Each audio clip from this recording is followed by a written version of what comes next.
Welcome back to V4 motivational channel. ನಮಸ್ಕಾರ ಸ್ನೇಹಿತರೆ. ನಾಟಕೀಯ ಪ್ರಪಂಚವಿದು.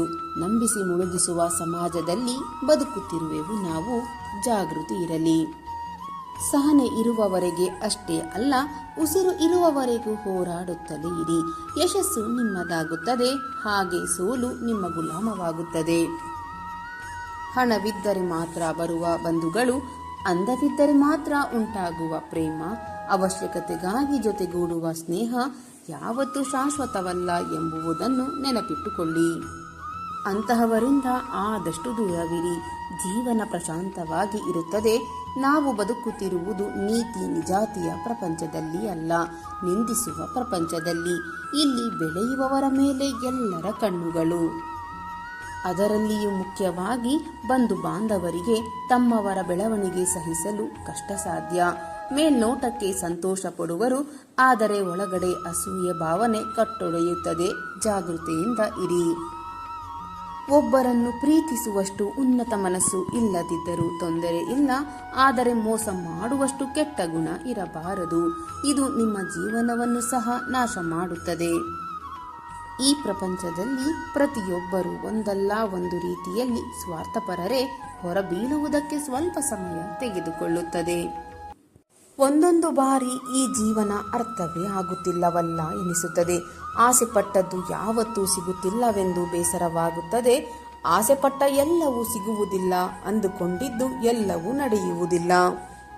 ಆಸೆಗೆ ಅಂತ್ಯವಿಲ್ಲದಿದ್ದರೂ ಕಾಲಕ್ಕೆ ಸ್ಪಷ್ಟತೆ ಇರುತ್ತದೆ. ನಿಮ್ಮ ಜೀವನ ನಿಮ್ಮ ಕರ್ಮದ ಫಲಿತದ ಅನುಗುಣವಾಗಿ ಯಾವ ಮಾರ್ಗದಲ್ಲಿ ನಡೆಯಬೇಕು ಎನ್ನುವುದನ್ನು ತಪ್ಪದೆ ನಿರ್ಣಯಿಸುತ್ತದೆ. ಅದಕ್ಕಾಗಿ ಕುಗ್ಗಬೇಡಿ. ಈ ದಿನ ನೀನು ಪಡುವ ಕಷ್ಟವೇ ಮುಂದಿನ ದಿನಗಳಲ್ಲಿ ಈ ರೀತಿಯ ದುಃಖ ಪಡೆದ ಹಾಗೆ ಮಾಡುತ್ತದೆ. ಎಷ್ಟೇ ಕಷ್ಟಪಟ್ಟರೂ ಫಲಿತಾಂಶ ಸಿಗುತ್ತಿಲ್ಲವೆಂದು ಚಿಂತಿಸಬೇಡಿ. ಫಲಿತಾಂಶ ಸಿಗುವಷ್ಟು ಪ್ರಯತ್ನ ನಾನು ಮಾಡುತ್ತಿಲ್ಲವೆಂದು ಗುರುತಿಸಿ ಮತ್ತೆ ಪ್ರಯತ್ನಿಸುತ್ತಲೇ ಇರಿ. ಫಲಿತಾಂಶ ಸಿಗುವವರೆಗೂ ಪ್ರಯತ್ನ ಬಿಡಬೇಡಿ. ಏಕೆಂದರೆ ನಿಮ್ಮ ಫಲಿತ ಪಡೆಯಲು ನೀವಿನ್ನು ಎಷ್ಟು ದೂರ ಇರುವಿರಿ ಎಂದು ತಿಳಿಯಲು ನಿಮ್ಮಿಂದ ಸಾಧ್ಯವಿಲ್ಲ. ಹಾಗಾಗಿ ಪ್ರಯತ್ನವನ್ನು ಎಂದಿಗೂ ನಿಲ್ಲಿಸಬೇಡಿ. ತಾಯಿಗೆ ಪ್ರೀತಿ ಹೆಚ್ಚು. ನೀನು ದುಃಖಪಟ್ಟರೆ ತಾಯಿಗೆ ತಡೆದುಕೊಳ್ಳಲು ಆಗುವುದಿಲ್ಲ. ಹಾಗೆಯೇ ತಂದೆಗೆ ಜವಾಬ್ದಾರಿ ಹೆಚ್ಚು. ನೀನು ತಪ್ಪು ದಾರಿಯಲ್ಲಿ ನಡೆದರೆ ಅದನ್ನು ನೋಡಲು ಆಗುವುದಿಲ್ಲ. ಒಬ್ಬರದು ಪ್ರೀತಿ, ಇನ್ನೊಬ್ಬರದು ಜವಾಬ್ದಾರಿ. ಇಬ್ಬರು ಸಮಾನರು. ತಂದೆ ತಾಯಿಯನ್ನು ಎಂದಿಗೂ ವ್ಯತ್ಯಾಸ ಮಾಡಬಾರದು. ಜೀವನದಲ್ಲಿ ಕೆಲವೊಂದನ್ನು ಕಳೆದುಕೊಳ್ಳುವುದೇ ಬೇರೆ, ಜೀವನವನ್ನೇ ಕಳೆದುಕೊಳ್ಳುವುದು ಬೇರೆ. ಜೀವನದಲ್ಲಿ ಯಶಸ್ವಿಯಾಗಬೇಕೆಂದರೆ ಕಷ್ಟಗಳನ್ನು ಸಹಿಸಿಕೊಳ್ಳಬೇಕು. ಬದುಕಬೇಕೆಂದರೆ ಇಷ್ಟಗಳನ್ನು ಬದಲಾಯಿಸಿಕೊಳ್ಳಬೇಕು. ಬೇರೆ ದಾರಿಯೇ ಇಲ್ಲ. ಹೇಗೆ ಅಂತ್ಯವಾಗುತ್ತದೆ ಎಂಬುವುದು ಗೊತ್ತಿಲ್ಲದ ಈ ಜೀವನ, ಹೀಗೆ ಬದುಕಬೇಕೆನ್ನುವ ಆಲೋಚನೆ ಏತಕ್ಕಾಗಿ? ಕೆಲವೊಂದು ಬಾರಿ ಅಂದುಕೊಳ್ಳುತ್ತೇವೆ, ಭಾರ ಮತ್ತು ಜವಾಬ್ದಾರಿಯನ್ನು ಹೊರುವುದಕ್ಕಿಂತ ಹೃದಯದಲ್ಲಿ ದುಃಖದ ಭಾರವನ್ನು ಹೊರುವುದು ಅತ್ಯಂತ ಕಠಿಣವಾದದ್ದು ಎಂದು. ಬದಲಾವಣೆಗಾಗಿ ಕಾಯದಿರಿ. ಬದುಕೆಂಬುದು ನಿಂತ ನೀರಾಗಬಾರದು, ಹರಿಯುವ ನೀರಾಗಬೇಕು. ಹಾಗೆಯೇ ಪರಿಸ್ಥಿತಿಗೆ ಹೊಂದಿಕೊಂಡು ನಾವು ಬದಲಾವಣೆಯಾಗಬೇಕು. ಆ ಬದಲಾವಣೆಗಾಗಿ ನಾವು ಕಾಯುತ್ತಾ ಕೂರಬಾರದು. ಬದಲಾವಣೆ ಈ ಜಗದ ನಿಯಮ. ಜೀವನ ನಾವು ಅಂದುಕೊಂಡಂತೆ ಸುಖಕರವಾಗಿರುವುದಿಲ್ಲ. ಬದುಕಿನಲ್ಲಾಗುವ ಬದಲಾವಣೆಗಳು ಸದ್ದಿಲ್ಲದೆ ನಮ್ಮ ಜೀವನ ಶೈಲಿಗೆ ಬದಲಿಸಿಬಿಟ್ಟಿರುತ್ತವೆ. ನೀನು ನೀನಾಗಿಯೇ ಇರು. ಯಾರ ಬಲವಂತಕ್ಕೂ ಯಾರ ಒತ್ತಾಯಕ್ಕೂ ಬದಲಾಗಬೇಡ. ನಿನ್ನ ಜೊತೆ ಇರುವವರೇ ಬದಲಾಗಲಿ ಎನ್ನುವ ಹುಚ್ಚು ಕಲ್ಪನೆಯಲ್ಲಿಯೂ ಇರಬೇಡ. ನಿನ್ನೆಯ ಗತವನ್ನು ಹಾಗೆಯೇ ನಾಳೆಯ ಭವಿಷ್ಯತ್ತನ್ನು ಊಹಿಸಿಕೊಂಡು ಈ ದಿನದ ಸಂತೋಷವನ್ನು ಕಳೆದುಕೊಳ್ಳಬೇಡ. ಬದಲಾವಣೆ ಎನ್ನುವುದು ಸಮಯಕ್ಕೆ ತಕ್ಕಂತೆ ವರ್ತನೆ ಮಾಡುವುದು ಎಂದಲ್ಲ. ಎಲ್ಲರ ಮನಸ್ಸಿನ ಭಾವನೆಗಳಿಗೆ ಬೆಲೆ ಕೊಟ್ಟು ಅರ್ಥ ಮಾಡಿಕೊಳ್ಳುವ ಉತ್ತಮ ರೀತಿ. ಬದಲಾವಣೆ ಎಂಬುದು ಈ ಜಗದ ನಿಯಮ. ನಿಮ್ಮವರು ಯಾವುದೋ ಕಾರಣಕ್ಕೆ ಬದಲಾದರೆ ಕಷ್ಟ ಎನಿಸಿದರೂ ಹೊಂದಿಕೊಳ್ಳಲು ಪ್ರಯತ್ನಿಸಿ. ನಾವು ಹುಟ್ಟಿರುವೆವು, ಹೇಗೆ ಜೀವಿಸುತ್ತೇವೆ ಎಂದು ನಮಗೆ ಗೊತ್ತಿಲ್ಲ.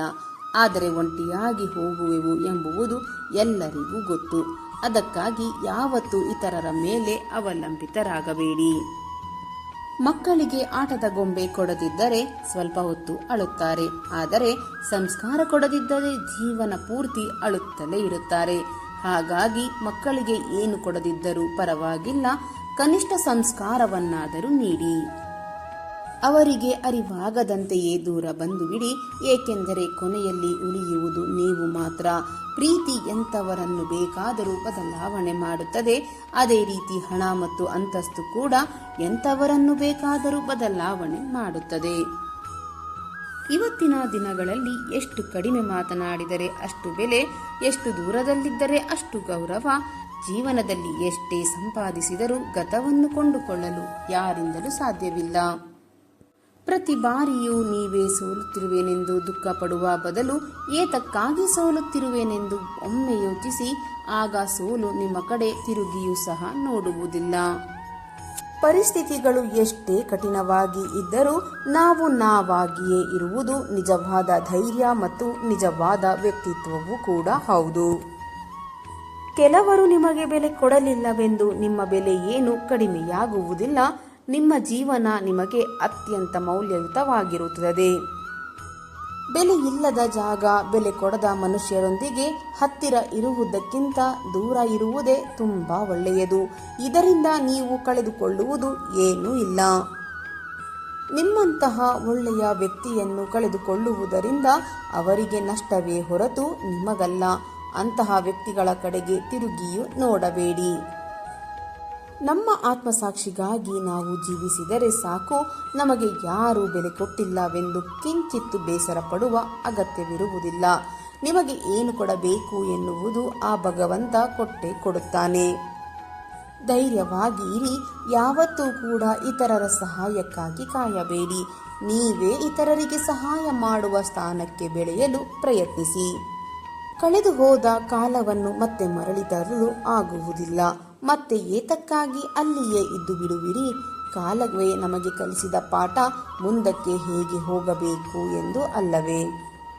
ಒಂದು ಬಾರಿ ಯೋಚಿಸಿ, ಮುಂದಕ್ಕೆ ಹೇಗೆ ಹೋಗಬೇಕೆಂದು ಧೈರ್ಯದಿಂದ ಇರಿ, ಶಾಂತಿಯಿಂದ ಸಮಾಧಾನದಿಂದ ಇರಿ.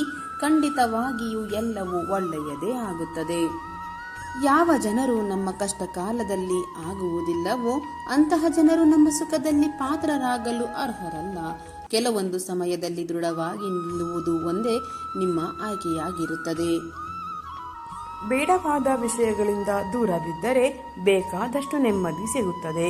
ಅವಲಂಬಿತವಾಗಿದ್ದಷ್ಟು ನಿಮ್ಮ ಬಲಿಷ್ಠ ತೆಗೆಯುತ್ತದೆ. ಜೀವನದಲ್ಲಿ ಸಾಧನೆ ಎಂಬ ಶಿಲೆ ಕೆತ್ತಲು ಗುರಿಯ ಹಾದಿಯಲ್ಲಿ ಎದುರಾಗುವ ಅವಮಾನಗಳೆಲ್ಲವೂ ಒಂದೊಂದು ಹುಳಿಪೆಟ್ಟು ಇದ್ದಂತೆ. ಜವಾಬ್ದಾರಿಗಳು ಹೆಚ್ಚಾದಂತೆ ಮನುಷ್ಯ ಮೌನಕ್ಕೆ ಶರಣಾಗುತ್ತಾನೆ. ನಿಮ್ಮ ಗುಟ್ಟನ್ನು ಯಾರಿಗೂ ಎಂದಿಗೂ ಹಂಚಿಕೊಳ್ಳಬೇಡಿ. ಯಾಕೆಂದರೆ ಜೀವನದಲ್ಲಿ ಯಾವ ಮಿತ್ರ ಯಾವಾಗ ಶತ್ರುವಾಗುತ್ತಾರೆ ಎಂದು ಹೇಳಲು ಸಾಧ್ಯವಿಲ್ಲ. ಉದುರಿದ ಎಲೆಗಳು ಎಂದಿಗೂ ಬೇರನ್ನು ಅಲುಗಾಡಿಸಲಾರವು. ನೀವು ಎಷ್ಟೇ ಒಳ್ಳೆಯ ಕಾರ್ಯಗಳನ್ನು ಮಾಡಿದರೂ ಅದರ ಆಯುಷ್ಯ ನೀವು ಒಂದು ತಪ್ಪು ಮಾಡುವವರೆಗೆ ಮಾತ್ರ ಇರುತ್ತದೆ. ಕಳೆದು ಹೋದ ನಿನ್ನೆಯನ್ನು ನೀವು ಯೋಚನೆ ಮಾಡುವುದರಿಂದ ಬದಲಾಗುವುದಿಲ್ಲ ಮತ್ತು ಭವಿಷ್ಯದ ಬಗ್ಗೆ ನೀವು ಯೋಚನೆ ಮಾಡುತ್ತಾ ವರ್ತಮಾನವನ್ನು ನಷ್ಟ ಮಾಡಿಕೊಂಡರೆ ಆಗ ನಿಮ್ಮ ಭವಿಷ್ಯವು ಕಳೆದು ಹೋದ ಭೂತಕಾಲದ ತರಹವೇ ಆಗಿ ಹೋಗುತ್ತದೆ. ಆದ್ದರಿಂದ ಇವತ್ತಿನ ಬಗ್ಗೆ ಯೋಚನೆ ಮಾಡಿ, ಅದನ್ನು ಚೆನ್ನಾಗಿ ಮಾಡಿಕೊಳ್ಳಿ. ನಿಮ್ಮ ವರ್ತಮಾನ ಮತ್ತು ನಿಮ್ಮ ಭವಿಷ್ಯ ತನ್ನಿಂದ ತಾನೇ ಸರಿಯಾಗುತ್ತದೆ. ನೆನಪಿರಲಿ ಸ್ನೇಹಿತರೆ, ಜೀವನದಲ್ಲಿ ಯಾರೂ ನಿಮ್ಮ ಜೊತೆ ಕೂಡುವುದಿಲ್ಲ. ಇಲ್ಲಿ ಹೋರಾಡಬೇಕಾದವರು ನೀವೇ, ಸಂಭಾಳಿಸಿಕೊಂಡು ನಡೆಯಬೇಕಾದವರು ನೀವೇ. ಯಾರು ಇಷ್ಟಪಡಲಿ ಇಷ್ಟಪಡದಿರಲಿ ಇದ್ದಷ್ಟು ದಿನ ನಗುತ್ತಾ ಬದುಕಬೇಕು. ಯಾಕೆಂದರೆ ಭಗವಂತ ಇಲ್ಲಿ ಯಾರನ್ನು ವ್ಯರ್ಥವಾಗಿ ಸೃಷ್ಟಿಸಿಲ್ಲ. ಬುದ್ಧಿವಂತಿಕೆಯಿಂದ ಮೋಸ ಮಾಡುವ ವ್ಯಕ್ತಿಯು ಕಾಲ ಬಂದಾಗ ಅತಿ ದೊಡ್ಡತನದಿಂದಲೇ ಮೋಸ ಹೋಗುವುದು ಖಚಿತ. ಇತರರಿಗಾಗಿ ಒಳ್ಳೆಯದನ್ನು ಮಾಡುವ ವ್ಯಕ್ತಿಯು ಯಾವಾಗಲೂ ತೊಂದರೆಯನ್ನು ಅನುಭವಿಸಬೇಕಾಗುತ್ತದೆ. ಏಕೆಂದರೆ ಯಾವಾಗಲೂ ಹಣ್ಣುಗಳನ್ನು ನೀಡುವ ಮರವು ಕಲ್ಲಿನ ಏಟನ್ನು ಸಹಿಸಿಕೊಳ್ಳಬೇಕಾಗುತ್ತದೆ. ಒಡನಾಟ ಯಾರೊಂದಿಗೂ ಒಳ್ಳೆಯದಲ್ಲ. ಯಾಕೆಂದರೆ ಅವರ ಸ್ವಭಾವಕ್ಕೆ ತಕ್ಕ ಹಾಗೆ ನಾವು ಇಲ್ಲದಿದ್ದರೆ ನಮ್ಮನ್ನು ಕೆಟ್ಟವರೆಂದು ಭಾವಿಸುತ್ತಾರೆ. ಮಾತು ಬಲ್ಲವನು ನಿಜವಾದ ಜ್ಞಾನಿಯಲ್ಲ.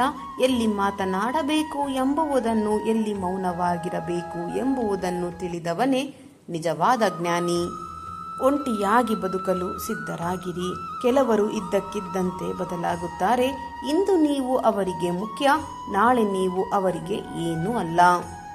ಕೆಲಸಕ್ಕೆ ಬಾರದ ಮಾತುಗಳು, ಕೆಲಸಕ್ಕೆ ಬಾರದ ವಸ್ತುಗಳು, ಕೆಲಸಕ್ಕೆ ಬಾರದ ಜನರಿಂದ ದೂರವಿದ್ದರೆ ನೆಮ್ಮದಿ ತಾನಾಗಿಯೇ ಬರುತ್ತದೆ.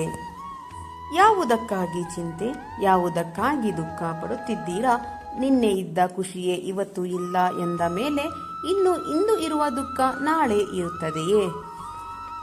ಯಾವ ವ್ಯಕ್ತಿ ತನ್ನ ಸ್ವಾಭಿಮಾನವನ್ನು ಲೆಕ್ಕಿಸದೆ ನಿಮಗಾಗಿ ಪದೇ ಪದೇ ಹಂಬಲಿಸುತ್ತಾರೋ ಅಂತಹ ವ್ಯಕ್ತಿಯನ್ನು ಎಂದಿಗೂ ನಿರ್ಲಕ್ಷಿಸಬೇಡಿ. ಏಕೆಂದರೆ ಆ ವ್ಯಕ್ತಿ ನಿಮಗಾಗಿ ತಮ್ಮ ಆತ್ಮಗೌರವವನ್ನು ಕಳೆದುಕೊಂಡಿರುತ್ತಾರೆ. ಬಿಡುವಿದ್ದಾಗ ಹಣ ಇರುವುದಿಲ್ಲ, ಹಣವಿದ್ದಾಗ ಬಿಡುವು ಇರುವುದಿಲ್ಲ. ಹಣ ಮತ್ತು ಬಿಡುವು ಇದ್ದಾಗ ದೇಹದಲ್ಲಿ ಶಕ್ತಿಯೇ ಇರುವುದಿಲ್ಲ. ಏನೂ ಗೊತ್ತಿಲ್ಲದ ವಯಸ್ಸಿನಲ್ಲಿ ಸಂತೋಷವಾಗಿರುತ್ತೇವೆ. ಎಲ್ಲ ಗೊತ್ತಾಗುವ ವಯಸ್ಸಿನಲ್ಲಿ ಸಂತೋಷಕ್ಕಾಗಿ ಹುಡುಕಾಡುತ್ತೇವೆ. ಇದೇ ಜೀವನ. ಯಾರು ನಮ್ಮ ಪರಿಸ್ಥಿತಿ ಹಾಗೂ ಭಾವನೆಗಳನ್ನು ತಿಳಿದ ನಂತರವೂ ನಮ್ಮನ್ನು ನೋಯಿಸುವರೋ ಅಂಥವರು ಎಂದಿಗೂ ನಮ್ಮವರಾಗಲು ಸಾಧ್ಯವಿಲ್ಲ. ಅಂತಹವರಿಂದ ದೂರವಿರುವುದು ಒಳ್ಳೆಯದು. ನಿಜವಾದ ಸಂಬಂಧಗಳ ಪರಿಚಯ ಹೃದಯದಿಂದ ಆಗಬೇಕೇ ಹೊರತು ಅವಶ್ಯಕತೆಗಳಿಂದ ಅಲ್ಲ. ನಿಮಗೆ ಸಲಹೆ ಕೊಡಲು 1000 ಜನರು ಬರುತ್ತಾರೆ. ಆದರೆ ನಿಮ್ಮ ಕಷ್ಟಕ್ಕೆ ಆಸರೆಯೊಂದು ಬೇಕೆಂದಾಗ ಭಗವಂತ ಮಾತ್ರ ಬರುತ್ತಾನೆ. ಇನ್ನೊಬ್ಬರ ತಪ್ಪನ್ನು ನಾವು ಹೇಳಿದಾಗ ಪ್ರತಿ ಸಲ ನಮ್ಮದೇ ತಪ್ಪು ಎನ್ನುವ ಹಾಗೆ ಜಗಳ ಮಾಡಿಕೊಂಡು ಹೋದರೆ ತಿಳಿದುಕೊಂಡು ಬಿಡಿ, ನಾವು ಹೇಳಿದ್ದು ಸರಿಯಾಗಿದೆ ಅಂತ ಒಪ್ಪಿಕೊಳ್ಳಲು ಆಗದೆ ಅವರು ನಮ್ಮ ಮೇಲೆ ತಪ್ಪನ್ನು ಹಾಕಿ ಹೋಗುತ್ತಿದ್ದಾರೆ ಎಂದು. ಪ್ರಪಂಚಕ್ಕೆ ಕಾಣಿಸುವ ಮುಖವನ್ನು ಎಲ್ಲರೂ ನಾನಾ ವಿಧಾನಗಳಿಂದ ಅಲಂಕರಿಸಿಕೊಳ್ಳಲು ಪ್ರಯತ್ನಿಸುತ್ತಾರೆ. ಆದರೆ ಪರಮಾತ್ಮನಿಗೆ ಮಾತ್ರ ಕಾಣಿಸುವ ಆತ್ಮವನ್ನು ಅಲಂಕರಿಸಿಕೊಳ್ಳಲು ಯಾರೂ ಸಹ ಪ್ರಯತ್ನ ಪಡುತ್ತಿಲ್ಲ. ಮೊದಲಿಗೆ ಸ್ವಚ್ಛ ಮನಸ್ಸಿನಿಂದ, ಸ್ವಚ್ಛ ಆಲೋಚನೆಗಳಿಂದ, ಸ್ವಚ್ಛ ಕರ್ಮಗಳಿಂದ ಆತ್ಮವನ್ನು ಅಲಂಕರಿಸಿಕೊಳ್ಳೋಣ. ಸ್ನೇಹಿತರೆ, ಇಂದಿನ ಈ ನನ್ನ ವಿಡಿಯೋ ನಿಮ್ಮ ಮನಸ್ಸಿಗೆ ಸ್ವಲ್ಪವಾದರೂ ಪ್ರೇರಣೆ ನೀಡಿದ್ದರೆ ವಿಡಿಯೋಗೆ ಒಂದು ಲೈಕ್ ಮಾಡಿ, ಶೇರ್ ಮಾಡಿ. ನಿಮ್ಮ ಅಭಿಪ್ರಾಯವನ್ನು ಕಾಮೆಂಟ್ ಬಾಕ್ಸ್ನಲ್ಲಿ ಹಂಚಿಕೊಳ್ಳಿ. ನನ್ನ ಪ್ರಯತ್ನ ನಿಮಗೆ ಇಷ್ಟವಾಗಿದ್ದರೆ ಈಗಲೇ ನನ್ನ ಚಾನಲ್ ಅನ್ನು ಸಬ್ಸ್ಕ್ರೈಬ್ ಮಾಡಿಕೊಳ್ಳಿ. ಮತ್ತೆ ಮುಂದಿನ ವಿಡಿಯೋದಲ್ಲಿ ಇದೇ ರೀತಿಯ ಹೊಸ ಮೋಟಿವೇಶನಲ್ ಮಾಹಿತಿಯೊಂದಿಗೆ ಭೇಟಿಯಾಗೋಣ. ಅಲ್ಲಿಯವರೆಗೆ ಸಕಾರಾತ್ಮಕವಾಗಿ ಯೋಚಿಸಿ ಸಂತೋಷವಾಗಿ ಬಾಳಿರಿ. ಧನ್ಯವಾದಗಳು.